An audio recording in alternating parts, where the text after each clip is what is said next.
नमस्कार साथियों, स्वागत है आज से स्टडी ग्रुप में। और आज हम लोग पढ़ेंगे इलेक्ट्रॉनिक कॉन्फ़िगरेशन, जिसको बोलते हैं इलेक्ट्रॉनिक विन्यास। तो इलेक्ट्रॉनिक विन्यास क्या है? बहुत सारे बच्चे को ऐसा सिखाया जाता है कि हमको इलेक्ट्रॉनिक विन्यास समझ में नहीं आता है। तो आइए हम जानते हैं कि इलेक्ट्रॉनिक विन्यास कैसे बनता है ना, क्या है नहीं है ना, सबसेल क्या है। अच्छा, अगर आपसे पूछ दिया जाए कि इलेक्ट्रॉनिक विन्यास है क्या, इलेक्ट्रॉनिक विन्यास है क्या, तो जानते हैं आप कि इलेक्ट्रॉनिक विन्यास क्या है? तो कहता है कि सबसेल में, मतलब उप कक्षा में इलेक्ट्रॉनों के बंटवारा को इलेक्ट्रॉनिक विन्यास कहते हैं।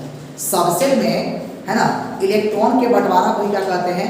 इलेक्ट्रॉनिक विन्यास कहते हैं। तो आइए इसके बारे में हम लोग जानने का प्रयास करें, आखिर कैसे बनता है इलेक्ट्रॉनिक विन्यास। तो सबसे पहले आपको आना चाहिए, देखिए क्या है, सबसेल की संख्या कितना होता है? सबसेल की संख्या कितना होता है? 4 होता है। एसपीडीएल क्या है तुम्हारा? सबसेल है। अगर मान लो यहाँ पर थोड़ा सा देखो, यहाँ पर क्या बनाया है, यहाँ 1s है, 2s है, 3s है, 4s है, 5s, 6s, 7s, है ना, और 8s, ठीक है ना। यहाँ से अगर बात करें तो 2p, है ना, 3p, 4p, 5p, 6p, 7p, है ना।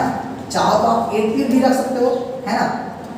और देखिए क्या है ना, इसमें 3D, 4D, 5D, 6D, 7D और 8D रख सकते हो, है ना। अगर और बात करें हम तो कितना होगा? 4F, है ना, 4F, 5F, 6F, 7F और 8F, है ना। अब यहां से तो काटने का प्रयास करेंगे आप, पीछे काटेंगे इसको, ऐसे काटेंगे इसको आप। और कैसे आगे बढ़ेंगे, देखिए अगर यहां से अगर बात करें तो S होता है, P होता है, D होता है और F होता है, ठीक है ना। ये तुम्हारा क्या है? सबसेल है, उप कक्षा है। तो उप कक्षा की संख्या कितना होता है? 4, S, P, D, F होता है। अब बताओ कि S में मैक्सिमम इलेक्ट्रॉन कितना ले सकता है? मैक्सिमम इलेक्ट्रॉन 2, मैक्सिमम इलेक्ट्रॉन 2, है ना। और P कितना बाबू? P में कितना ले सकता है अधिकतम इलेक्ट्रॉन? 6, है ना। D में कितना? 10 और F में कितना? 14। ये इलेक्ट्रॉन लेता है। S कभी भी इलेक्ट्रॉन लेगा तो मैक्सिमम कितना इलेक्ट्रॉन ले सकता है? 2 electron. P maximum 6 electron, D maximum 10 electron और F जो होता है मैक्सिमम कितना इलेक्ट्रॉन लेगा? कितना लेगा? 14 इलेक्ट्रॉन। कितना लेगा? 14 इलेक्ट्रॉन। मतलब 2, 6, 8 और कितना? 14। मतलब S कितना? 2, P कितना? 6, D कितना? 10 और F कितना? 14 इलेक्ट्रॉन लेता है। उपकक्षा की संख्या 4 होता है। अच्छा, इसको निकालने के लिए एक सूत्र था, आप उस सूत्र से निकाल सकते हैं। जैसे मान लो क्या होता है? 2 × 2n + 1 कितना होता है? 2 × 2n + 1 और n greater than equal to क्या होता है? 0। आप इस सूत्र से क्या कर सकते हो? आप इस सब का मान निकाल सकते हो कि S में कितना इलेक्ट्रॉन लेगा, P में कितना इलेक्ट्रॉन लेगा, D में कितना होगा और F में कितना होगा। आप इससे क्या कर सकते हो? हल कर सकते हो। इसमें क्या हो है, देख सकते एक दो हम निकाल के दिखा रहे हैं। n बराबर कितना है? n greater than equal to कितना? 0 है। यानी n का मान सबसे पहले कितना लेना है? 0 लेना है। उसके बाद 0 से बड़ा लेना है। अगर मान लो कि हम S के लिए चल रहे हैं, S के लिए, किसके लिए? S के लिए चल रहे हैं, तो बताइए तो n का मान कितना सबसे पहले लेना पड़ेगा? 0 लेना पड़ेगा। क्योंकि कह रहा है क्या? n greater than equal to क्या कर रहा है? 0 कर रहा है। तो आप इस सूत्र को अप्लाई करो 2 × 2n + 1 पर, है ना। तो कितना रखेंगे? 2 और कितना? 2 × 0 + कितना? 1, है ना। अब ये बताओ कि इसको पूरा कैलकुलेशन करेंगे तो कितना आएगा? बताओ कि 0 हो जाएगा, यानी कि 2 आ जाएगा। तो यानी कि S में, मतलब S उप कक्षा में कितना इलेक्ट्रॉन होता है? कितना इलेक्ट्रॉन होता है? 2। तो आप इस सूत्र से निकाल सकते हो। अगर मान लो कि हम P के लिए चले, किसके लिए चले भाई? P के लिए। तो P के लिए क्या करना पड़ेगा? P के लिए अब बताओ जरा, P के लिए, तो P के लिए n का मान कितना होगा? P के लिए n का मान कितना होगा? तो n बराबर हम यहाँ कितना रखेंगे? 1 रखेंगे। जब P के लिए वो n का मान 1 रखेंगे, इसको पुट करेंगे 2 × 2n + 1, है ना। आप इसको पुट करो, जहां n है वहां कितना रखेगा? 1 रखेगा ना। तो 2 है, 2 कितना हो गया? 2, 2 1 3 में कितना हो गया? 6 हो गया। आपका इसमें कितना हो गया? P में कितना हो गया? 6। तो ऐसे करके इस सूत्र को क्या कर सकते हो कि S के निकाल सकते हो, P के निकाल सकते हो, D के निकाल सकते हो और F को भी क्या कर सकते हैं? आप निकाल सकते हैं यहाँ से क्या? इलेक्ट्रॉनों की संख्या, कि किस सबसेल में कितना इलेक्ट्रॉन होता है। किस सबसेल में कितना इलेक्ट्रॉन होता है, आप इस सूत्र से क्या कर सकते हो, निकाल सकते हो।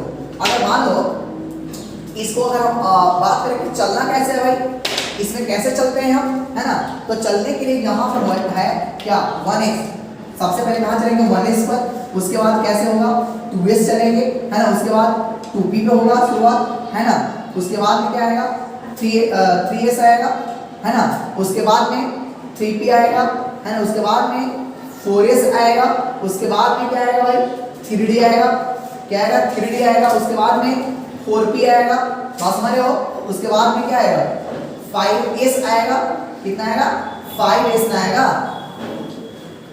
5s आएगा, और क्या है उसके बाद में क्या आएगा 4d आएगा, क्या आएगा 4d आएगा, उसके बाद में क्या आएगा 5p आएगा, उसके बाद में 6s, उसके बाद में 4s, है ना, उसके बाद में 5d, उसके बाद में 6p, है ना, और कितना 7s, ऐसे करके हम आगे में बढ़ सकते हो और आगे में बढ़ सकते हो, है ना। तो आप समझ गए कि पूरा का पूरा इसी ढंग से चलना है। सबसे पहले कहाँ चलना है 1s 2s 2p 3s 3p 4s, है ना, 3d, और क्या है 4p 5s 4d 5p 6s, है ना, 4f 5d 6p 7, ऐसे करके चलते हैं। आइए बनता कैसे है, अगर मान लो कि अगर आपसे कह दिया गया कि बनाना है भाई, आपको बना दो, आप हाइड्रोजन को बनाओ, हाइड्रोजन का विन्यास क्या होता है, तो भाई आपको विन्यास आने के लिए आपको इलेक्ट्रॉनिक विन्यास, आपको परमाणु संख्या और तत्व का संकेत याद होना बहुत जरूरी है। हाइड्रोजन का संकेत कितना होता है, संकेत क्या होता है H होता है, इसकी परमाणु संख्या कितना होता है 1 होता है। तो चलिए आप बनाओ, इसमें क्या है आपको मैक्सिमम कितना इलेक्ट्रॉन लेना है, आप समझ गए कि कौन कितना लेता है इलेक्ट्रॉन, बिल्कुल समझ गए होंगे। अब देखिए कि हाइड्रोजन को बनाना है, यहाँ कितना रखेंगे 1s, क्योंकि यहाँ से चलना है ना तो 1s, s कितना लेता है मैक्सिमम कितना इलेक्ट्रॉन, 2 लेता है, मैक्सिमम कितना इलेक्ट्रॉन लेता है 2 इलेक्ट्रॉन लेता है, लेकिन आपके पास कितना है भाई, आपके पास कितना इलेक्ट्रॉन 1 है, तो आप इसको कितना देंगे 1 देंगे, कितना देंगे 1 देंगे।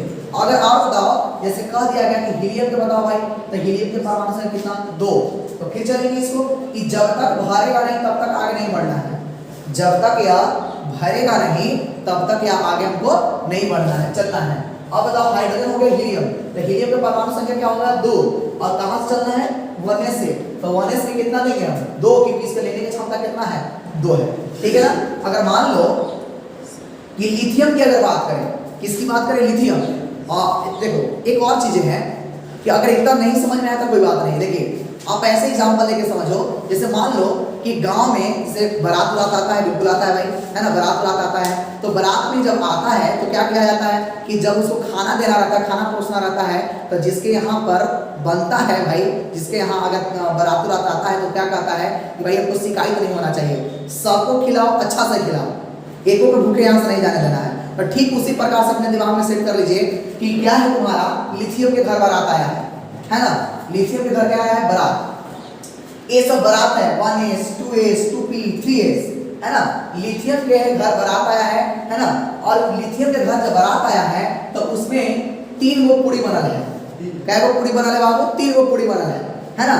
अब यहाँ से फर्स्ट में आया कौन 1s आया, कौन आया 1s आया, क्योंकि फर्स्ट पहले से तो यही से चलना है ना, वो 1s आया।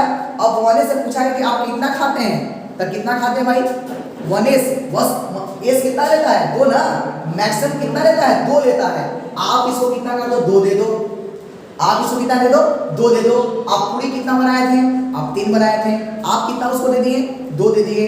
ईमानदारी से आप लेता है, ज्यादा लेता नहीं, बर्बाद नहीं करता है, जितना खाता है उतना उसको खिलाओ, तभी आगे बढ़ो, है ना। ये पूरा s लेता है, पूरा इसको दे दिए, पूरी तरह से भर गया, और कहा गया कि और एक बच्चा है उसको भी लेगा, तो कहा कि नहीं हम नहीं देंगे, क्योंकि पूरी तरह से क्या हुआ उसका पेट भर गया, है ना। तो 1s पूरा कंप्लीट हो गया, फुल हो गया। उसके बाद एक और बचा है कि कौन में प्रवेश करेगा 2s में, यहाँ जैसे 2s लाएंगे, अब इसके पास कितना बचा हुआ है 2, तो यहाँ दे दिया, एक और इसके पास बचा है, इसको 1 दे देगा।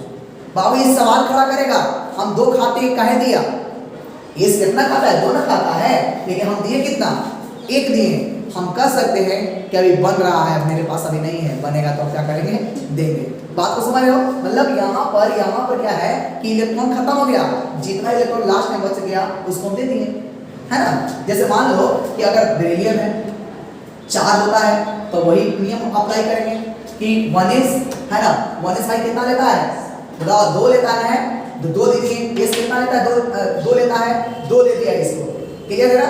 उसके बाद कौन आया, उसके बाद आया 2s आ गया, तो 2s कितना इलेक्ट्रॉन लेगा, s हम जानते हैं कि s 2 इलेक्ट्रॉन लेगा, तो इसके पास 2 था, 2 दे दिया, है ना। 4 इलेक्ट्रॉन इसके पास था, तो इसको 2 दे दिया और इसको 2 दे दिया। ये पूरी तरह से क्या हो गया, मतलब इसका पूरा इलेक्ट्रॉन क्या हो गया, बट गया। और इसी को तो इलेक्ट्रॉनिक विन्यास कहते हैं। उप कक्षा में इलेक्ट्रॉनों के जो बंटवारा होता है बाबू, उसी को बोलते हैं कुछ इलेक्ट्रॉनिक विन्यास। चलिए यहाँ पर देखते हैं, अगर मान लो कि बेरिलियम की अगर बात करें, है ना, बेरिलियम ब्रॉन की अगर बात करें, हम ब्रॉन की बात करें तो कितना होता है, इसका परमाणु संख्या 5 होता है। क्या होता है, 5 होता है। तो बात देखो कि 1s से यहाँ से चल के करेंगे 1s2, क्योंकि कितना संख्या है, पूरी की संख्या कितनी है, 5 है ना, पूरी की संख्या कितनी है, 5 है ना। तो ये कितना हम इसको दे दिए, 2 दे दिए, और कितना हमको पास बचा, 3 और बचा है। इसके बाद कौन आ गया, 2s आ गया, इसको भी दे दिए 2। अब कितना मेरे पास बचा, मात्र अब 1 बचा है, क्योंकि 5 और था 4 को बांट दिए। अब मेरे पास कितना बचा है, 1 बचा है। तो क्या अगर इसे पूछा जाए कि 1 और बचा हुआ लेगा, जवाब देगा, क्या जवाब देगा भाई, यह कहेगा कि हमको पेट भर के हम नहीं खा सकते हैं। क्योंकि एकदम ईमानदार क्या है, ये सब ईमानदार क्या है, बाबू बाराती लोग हैं कि ये 2 खाता है तो 2 ही खाएगा, ये 2 खाता है तो 2 ही खाएगा, है ना। और क्या है, 1 और बचा है, तो 1 जो बचा है ये कौन में प्रवेश करेगा, ये प्रवेश करेगा 2p में। इसको कितना देंगे, 1 देंगे, और इसको खाने की क्षमता कितना है, 6 है। लेकिन मेरे पास बचा, मेरे पास मात्र 1 इलेक्ट्रॉन बचा था, हम उसको क्या कर दिया, 1 इलेक्ट्रॉन को दे दिया। अब मेरे पास कुछ नहीं बचा है, लेकिन ये अभी पूरा फुल नहीं हुआ है, यह पूरा फुल नहीं हुआ है। यह कितना लेगा, अभी 5 इलेक्ट्रॉन और लेगा। कितना इलेक्ट्रॉन और लेगा, 5 इलेक्ट्रॉन और लेगा, तब जाकर के इसके पास 6 होगा, तब फुल होगा, तब हम आगे बढ़ जाएंगे, है ना। इसके बाद देखो, जैसे मान लो कार्बन आ गया, तो कार्बन 6 होता है ना। देखो फिर वही बनाएंगे ना, 1s2 2s2 2p कितना, मेरे पास 6 था, 4 को दे दिए, 4 को दिए इलेक्ट्रॉन, कितना इलेक्ट्रॉन दिए, 4 इलेक्ट्रॉन दे दिए। अब कितना बचा है मेरे पास, मात्र और 1 इलेक्ट्रॉन बचाना है, हम इसको क्या कर देंगे, इसके 2 और इलेक्ट्रॉन बचा है। देखिए 2 और 2 4 हो गया, 2 और बचा हुआ है, 2 दे दिए, क्योंकि 6 था ना मेरे पास। अच्छा एक चीज और, जब ऐसे करके ऐसे दिखा रहा था, इसका मतलब जानते हैं, इसको बोलते हैं कक्षा। क्या बोलते हैं, कक्षा। इसको बोलते हैं उपकक्षा। क्या बोलते हैं, उपकक्षा। और इसको बोलते हैं कुछ इलेक्ट्रॉन। ये होता है कक्षा, ये होता है उपकक्षा, और ये इसके माथा पर जो चढ़ा रहता है बाबू, है ना, 2 6 है ना, 10 14, जितना एक ऊपर जितना रहेगा वो कोची रहेगा, इलेक्ट्रॉन रहेगा। जैसे मान लो कि 2p है ना, 2p6 लिखा हुआ है, तो 6 कोची इलेक्ट्रॉन है, p कोची है उपकक्षा है, और 2 कोची है कक्षा है। बात समझ रहे हो। चलिए तो इतना बात समझ गए कि किसका हो गया, ये किसका हो गया, कार्बन का हो गया। इसे थोड़ा सा और ऊपर लेवल का बनाते हैं। जैसे मान लो कि हम नियॉन का बना रहे हैं, किसका बना रहे हैं भाई, नियॉन का। तो नियॉन के बताइए कि नियॉन के परमाणु संख्या कितना होता है, 10 होता है ना बच्चा। नियॉन का परमाणु संख्या कितना होता है, 10 होता है। आप बताओ कि नियॉन का परमाणु संख्या 10 है, तो 1s2 2s2 2p कितना 6 देंगे इसको, क्योंकि 2 2 तो भर गया पूरा। इसके बाद 2p आ गया, है ना। तो 4 और 6 कितना हो गया, 10 10 पूरा फुलफिल हो गया। अगर मान लो कि हम सोडियम को बनाते हैं, किसका बनाते हैं, सोडियम का। तो सोडियम कितना 11 इलेक्ट्रॉन लेता है भाई, 11 इलेक्ट्रॉन लेता है। अब बताता हूं मैं कि 1s2 2s2 और 2p कितना 6, यानी कि एकदम मगनियर यहां तक हम आ गए। कहां तक आ गए, कहां तक आ गए, नियॉन तक। 10 तक हमको इसी मिल गया, है ना। 1s2 2s2 2p 6 यहां तक तो हो गया। लेकिन मेरे पास था टोटल कितना इलेक्ट्रॉन था, मेरे पास टोटल 11 इलेक्ट्रॉन था। अब बताओ कि 10 को तो हमने दे दिया, इसको कक्षा में बांट दिया, और मेरे पास कितना बचा, 1 बचा। क्या यह लेगा, नहीं लेगा। अब 2p के बाद कहां आएंगे, किससे प्रवेश करेंगे, 3s में प्रवेश करेंगे। अब मेरे पास 1 बचा था, इसको 1 दे देंगे। ये अभी पूरा नहीं कर रहा है। अगर तुम मैग्नीशियम का अगर ले लेता है, ये पूरा कैसे जाएगा, खाली यहाँ पर क्या हो जाएगा, 2 हो जाएगा। बात समझ लो। अगर मान लें कि हम कैल्शियम को बनाना चाहते हैं, तो कैल्शियम का परमाणु संख्या कितना होता है भाई, कितना होता है, 20 होता है। क्या होता है, 20 होता है ना। अगर 20 होता है, तो अब ये बताओ तुम, 20 तो हो गया, तो बनाने का नियम क्या है, यहाँ तक हम आएंगे 12 तक एकदम इसी मिल जाएगा। 1s2 2s2 2p6 3s2 है ना। देखो 1s2 2s2 2p6 3s2 कहां तक हम आ गए 12 तक आ गए 1s2 2s2 2p6 3s2 तो कितना 4 6 10 10 2 12 लेकिन हमको जाना कहां तक है 20 तक जाना है। उसके बाद कौन आ गया 3p तो p कितना देंगे आपके पास अभी कितना बचा है भाई देखो 2 2 4 4 6 10 10 2 12 12 और 6 कितना 18 अभी और 2 हमको बचा हुआ है तो जो 2 बचा है बाबू ये इसमें प्रवेश करेगा किसमें 4s2 होगा। क्या होगा 4s2 होगा। तो आई होप आप समझ रहे होंगे कि इलेक्ट्रॉनिक विन्यास कैसे बनता है। आप जितना मतलब जितना आप चाहेंगे है ना। कोई कह दिया कितनों कह दिया कोई कह दिया कि बताओ जिंक का बनाओ जिंक का परमाणु 30 होता है इसको बनाइए तो आराम से बना सकते हैं। नियम वही है जो जितना लेता है उतना आपको दे करके ही आगे बढ़ना है। जो जितना लेता है उतना दे करके ही आगे बढ़ना है।